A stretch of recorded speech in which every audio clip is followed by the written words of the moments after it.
In this video, I'll show you how to install a pixel on Shopify manually. Before we start, it's worth knowing that if your tracking platform has an official Shopify app, that is usually the easier option. But if you specifically need to add a custom pixel manually, this is where you do it. First, log into your Shopify admin. From the left-hand menu, click Settings. Now click Customer Events. This is where Shopify manages app pixels and custom pixels. Look for the Custom Pixels section. Now click Add Custom Pixel. Give your pixel a clear name. For example, you could call it Manual Pixel, Test Pixel, or use the name of the tracking platform you are adding. Now click Add Pixel. Shopify will open the Pixel Code Editor. This is where you paste the pixel code from your tracking provider. For example, this could be code from an ads platform, analytics tool, or another tracking service.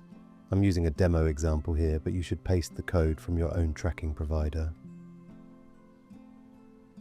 Once the code has been added, click Save. Now the pixel has been created, but it may not be connected yet. Go back to the Custom Pixels list. Find the pixel you just created. If it shows as disconnected, click Connect. Shopify may ask you to confirm that your pixel follows the required terms. Once the pixel is connected, it can start listening for customer events on your Shopify store. Now you should test it. Open the custom pixel again. Look for the testing option. You can use the Shopify Pixel Helper or testing area to check if events are firing. Open your online store and trigger a few basic actions.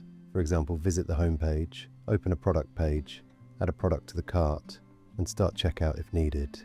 If the pixel is working, you should see events coming through in the testing area. You may also need to check inside your tracking platform to make sure it is receiving data correctly. If nothing shows straight away, double check that the pixel is connected, the code was copied correctly, and the pixel ID is correct. And that's it. Hope that helps.